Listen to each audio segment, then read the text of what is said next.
I am Paul Gilbert, and this is the Ibanez Fireman.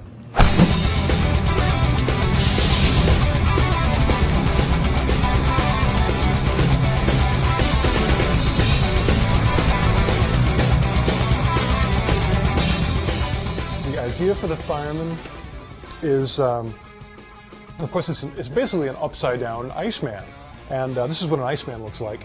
And I downloaded this picture from the internet, and took a look at it and thought, what can I do with it? So I threw it in Photoshop, which allows you to process it however you want visually.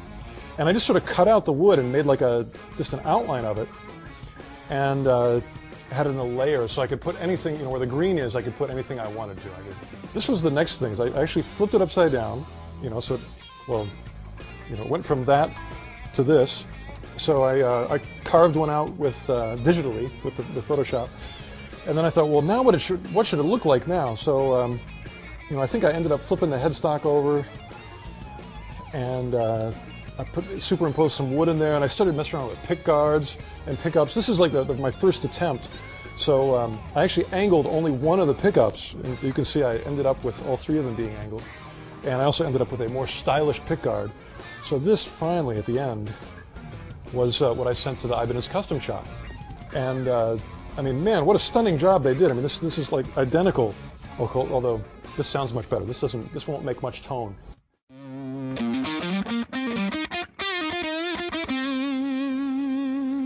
I would say some of the details that are really important to me about this guitar are, one, it's actually a 24 3/4 scale length for this, because the scale's slightly shorter.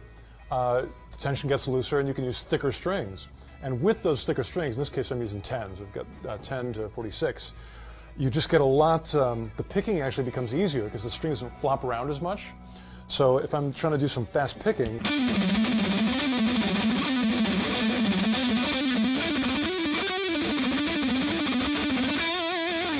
that's a dream on this guitar. Another thing is with 10s, your sustain tends to be a little better, so you have the endless.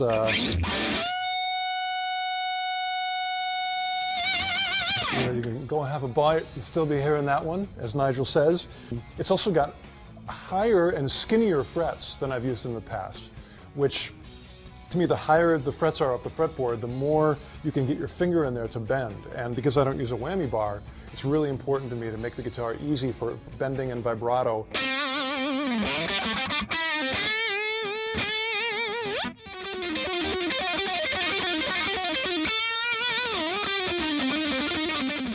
I recently started to get into the world of single coil pickups. I talked to Steve Blucher at DiMarzio, and he sort of gave me an education about single coils, and the newest one that he developed is a hum canceling single coil. And I really like the sound of them too. It's still got a nice twang to it.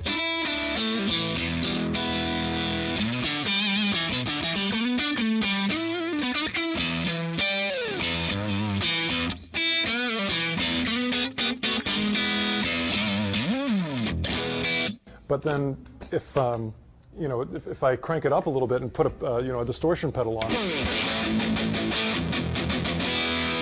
it's nice and heavy still.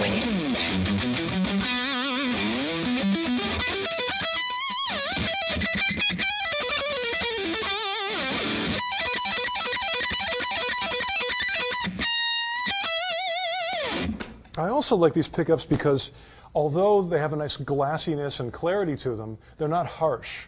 And I can hit those really high top strings.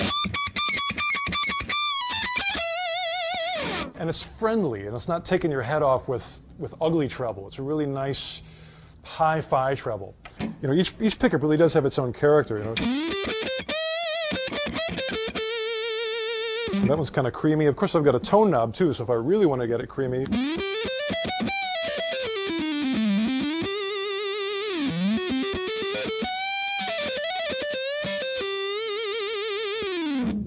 and it's got, the back one, of course, is always more trebly.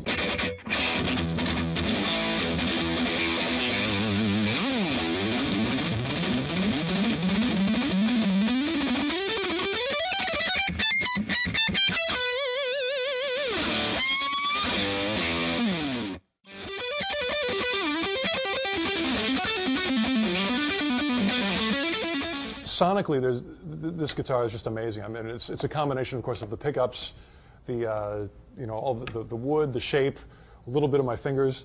But when I compare it to other guitars I've got, it's really a big sound. This one, everything from super clean.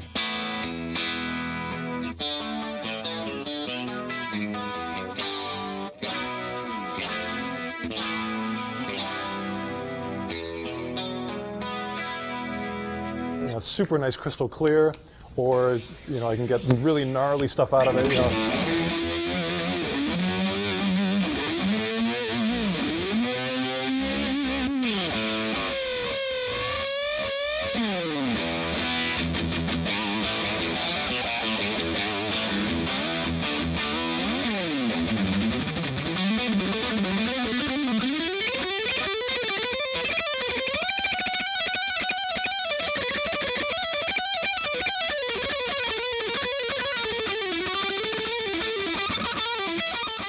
It just feels right. It's all the elements came together with this. The planets aligned for the Fireman.